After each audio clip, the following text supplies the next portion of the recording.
NEWS.MC on Monaco Info is brought to you by Monaco Legend Properties.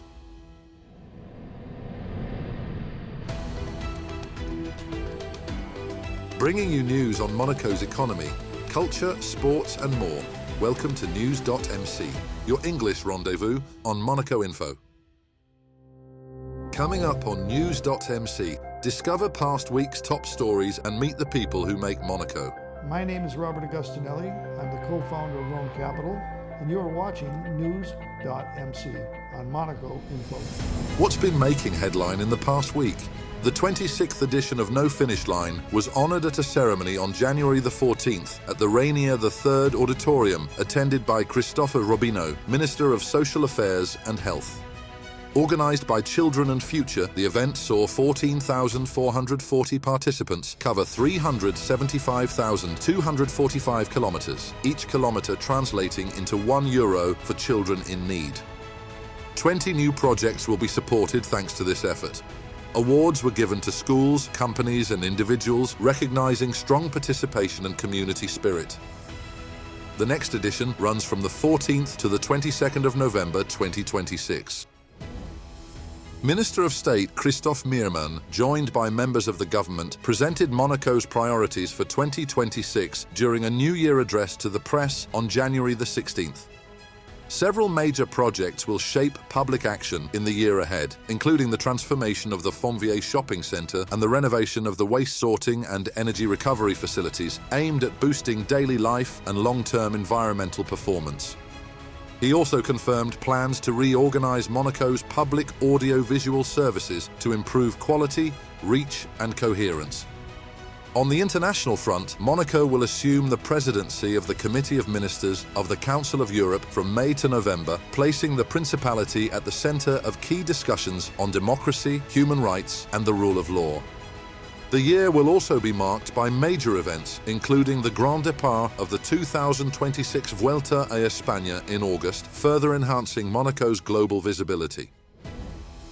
Isabelle Béraud-Amadei, Minister of Foreign Relations and Cooperation, presented her New Year wishes to members of the Diplomatic and Consular Corps based in France during a ceremony at the Shangri-La Hotel in Paris on January the 16th. The event welcomed nearly 100 foreign representatives accredited to Monaco, offering a forum for personal exchanges with senior Monegasque officials. Accompanied by Ambassador Valérie Bruel-Melchior and senior diplomats, the minister reflected on Monaco's expanding international engagement, including its presence at the Osaka World Expo. She outlined 2026 priorities, notably Monaco's upcoming presidency of the Committee of Ministers of the Council of Europe. Key themes will include protecting children's rights, combating violence against women, and tackling organised crime, while reinforcing dialogue between member states. Monaco has reaffirmed its commitment to UNESCO by signing a new 4-year cooperation agreement covering 2026 to 2029. The accord was signed in Paris by Isabelle Béraud-Amadei, Minister of External Relations and Cooperation, and UNESCO's Director General on January the 16th. The agreement guarantees a minimum level of financial support, providing stability for UNESCO's planning and enabling the development of projects in education, science, culture and heritage protection. Monaco's contributions will fund scholarships, emergency aid and sustainable development initiatives. The partnership reflects the Principality's core values and its active role within the multilateral system. The 48th International Festival of the Cirque de Monte Carlo opened in style on Friday, January the 16th, beneath the famous Fontvieille Big Top. Held in the presence of His Serene Highness Prince Albert II and Princess Stephanie, the event reaffirmed Monaco's deep-rooted connection to the circus arts. An international cast dazzled with a balanced mix of aerial acts, acrobatics, juggling, equestrian performances and inventive mechanical displays, alongside routines focused on precision, balance and artistry. The evening also marked the start of the 13th New Generation Showcase, dedicated to emerging talent. That focus on youth was echoed on awards night when gold, silver and bronze clowns were presented alongside 45 special prizes. In a rare decision, a Golden Clown was awarded to a new generation acrobatic troupe, recognizing both technical brilliance and artistic promise. Several young performers also claimed junior prizes and audience awards, underlining the festival's role as a true springboard for future stars.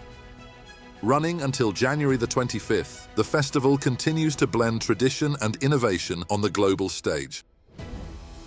His Serene Highness Prince Albert II paid an official visit to the Vatican on Saturday, January the 17th, where he was received in private audience by His Holiness Pope Leo XIV. Their exchange touched on global affairs, peace, respect for life, and environmental stewardship, with both sides expressing aligned humanitarian and ecological values. During the visit, His Serene Highness Prince Albert II formally invited the Pope to visit Monaco and offered a rare edition of the Confessions of St. Augustine. In return, the Pope gifted a bas-relief of Our Lady of Perpetual Help. The Sovereign Prince also met with Cardinal Pietro Parolin and Monsignor Paul Gallagher, reaffirming the strength of bilateral ties. The Prince was accompanied by Lionel Beffa and Ambassador Philippe Orengo, while the Vatican delegation included Monsignor Simon Casas. The visit underscored the enduring relationship between Monaco and the Holy See, rooted in shared priorities and a long history of diplomatic cooperation. The 2026 World Rally Championship launched in spectacular style on Saturday the 17th of January at Port Hercule, as Monaco hosted the ceremonial start of the new season. Crews were presented to fans in the presence of His Serene Highness Prince Albert II and Automobile Club de Monaco President Michel Bouéry, setting the stage for the 92nd edition of the iconic Monte Carlo rally. Renowned for its treacherous mix of tarmac, snow and ice, the event opens a 14-round WRC season. Competitive stages run from January the 22nd to the 25th, with live coverage of key moments available on Monaco Info. The second edition of Monaco Day took place on the sidelines of the World Economic Forum in Davos on January the 21st, transforming the conference center into Monaco House for a full day of panels and discussions. Organized by the Principality's Attractiveness Unit, the event featured 24 international speakers addressing themes such as sustainability, blue economy, finance, and human capital. The concept of constructive neutrality was central to the day's programming. Alongside the main event, Minister of Finance and Economy of Monaco, Pierre-André Chiappori, held bilateral talks with counterparts from Bahrain, highlighting shared interests in financial governance and economic cooperation. The day concluded with discussions on banking and healthcare, rounding off a successful session at the high-profile international event. The Monaco Economic Board held its 55th members' meeting at Jimmy's nightclub on January the 21st, drawing record attendance and highlighting Monaco's economic vitality despite global uncertainty. The event showcased the MEB's 2026 program, with the first highlight being the Monaco Energy Storage Forum, featuring high-level Chinese participation. The evening also included presentations from IMS and the Department of Economic Expansion, which outlined government-backed funding tools like the Monégasque Innovation Fund. Attendees explored grants such as feasibility aid worth up to €50,000, supporting early-stage research and development. The evening fostered networking and collaboration across Monaco's business community. Monaco's Director of Public Security, Eric Arella, delivered his New Year's greetings on January the 21st in the presence of His Serene Highness Prince Albert II, senior officials, and French dignitaries. Reviewing his first full year in post, he confirmed Monaco remains a secure principality, with only 1,005 offences recorded in 2025, fewer than 3 per day, with no armed robbery, no homicide, and no major crimes. Key priorities for 2026 include strengthening the northern Beausoleil border point, improving intelligence and judicial operations, and expanding cooperation with Italy, Interpol, and Europol. Road safety remains a focus, with drunk driving and personal injury accidents both declining. A new 5-year plan will support operational enhancements, and Arella also presented the Sovereign with Monaco's new fleet of 8 SUVs. The enhanced vehicles will improve mobility and comfort for officers in the field. International cooperation with French services was praised as excellent, while new areas for improvement were clearly identified for cross-border policing efforts. The Roca team saw their impressive winning streak come to an end after a dramatic 100-96 overtime defeat to Red Star Belgrade at Gaston Médecin on Tuesday, January 20th. Outplayed for long stretches in the first half, Monaco mounted a spirited comeback after the break, turning the game around in regulation. However, a late Red Star surge forced overtime, where the Serbian side proved more composed and efficient. Despite a strong second-half response and a packed home crowd, Monaco were denied a 12th consecutive win and now turn their focus to the next EuroLeague challenge in Madrid. The Roca team's momentum came to a definitive halt with a heavy 90-78 defeat away to Real Madrid on Thursday, November 22nd. Still feeling the effects of their first loss in over a month, Monaco struggled from the opening tip at the Movistar Arena, the EuroLeague's most formidable home court this season. The gap quickly widened to 14 points in the first quarter and ballooned to 23 in the second, leaving Monaco trailing 54-31 at halftime.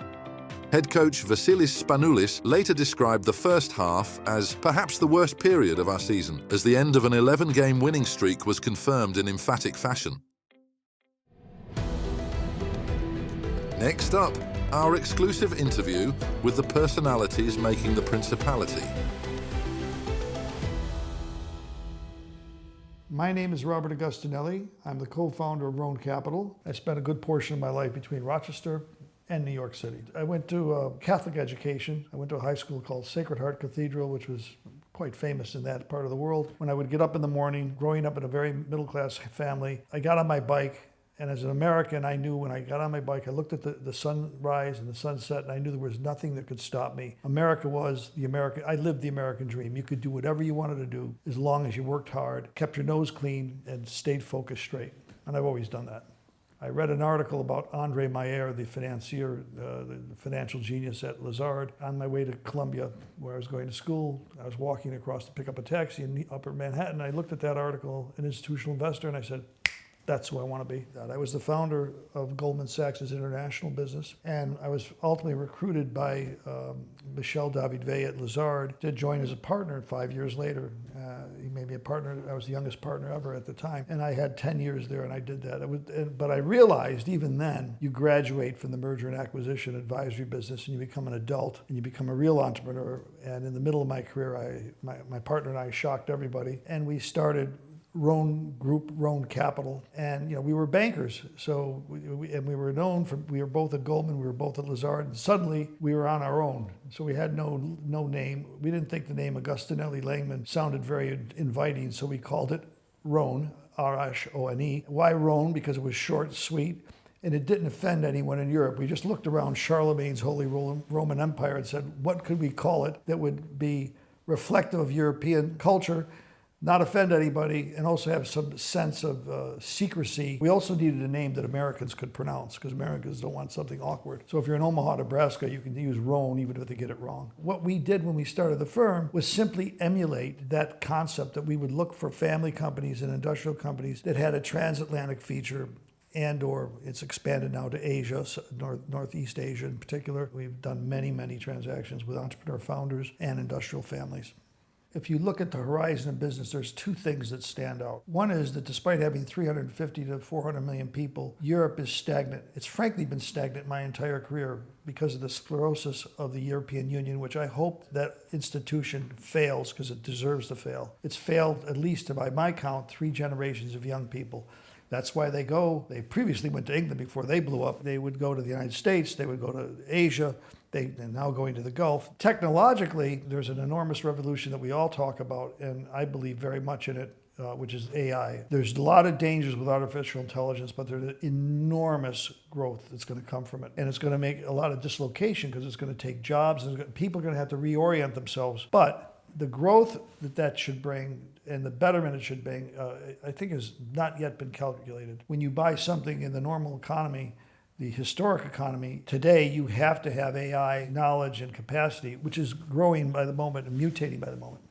I always loved Monaco. Monaco in Europe is the single beacon of freedom and Catholicism, Christianity, and Judeo-Christian ethic freedom that we have. I mean, when you see what's happening in France, it's a disaster. When you see what's happening in the United Kingdom, it's a disaster. Whereas here, there's an insistence by Monsignor to make sure that this reigns supreme. You feel freedom, the same freedom I had on that bicycle in 1958, whatever year it was, 1960 as a kid. I feel that here. That's the same feeling I have here. You have more sunshine you had in New York, but I feel here there's an insistence and a devotion to that ethic. It's a great grounding and predicate. There's only one limitation here, which we all know, which is the size. If this were the size of France, it would be a booming economy. If you applied the principles of Monaco to France, the French don't want to hear this, and I've known a number of presidents in France. I've said this to them often, but it's a systemic problem there. But if this had a larger geographic footprint, the happiness would be enlarged. So I think for the future, Monaco is extraordinarily positive. I think it's going to have more and more young, dynamic people coming to the extent it can happen. This stands out as a beacon of light and freedom. First thing you got to do is you got to do something you like. You have to have joy in what you do. Oh, I want to be a lawyer. Oh, I want to be this. I want to be that. Where they think is safe to be. I would exclude that from my thought and say, who are you? What's your dream? Follow your dream and take risk, number one. I believe that as a young person, you got to follow your generational shift, whether it's in entertainment, whether it's in banking, industry, whatever it is, it's a newfound world, and you have to follow that footprint. If you take that recipe of those three, I think you can make it. To anyone who has a dream of being free and wants to live in a European culture, you got one place. It's Monte Carlo. That's all for today. Thank you for watching News.MC, your English rendezvous on Monaco Info. Discover the full interview and more stories on our websites, News.MC and MonacoInfo.com. Next week, we will receive Abigail Taralili, model and actress. This show is intended to provide a summary of the past week's top stories for the English-speaking audience. For daily and real-time news updates in English, please visit News.MC and subscribe to our free daily newsletter. For French news, visit MonacoInfo.com. This show was brought to you by Monaco Legend Properties.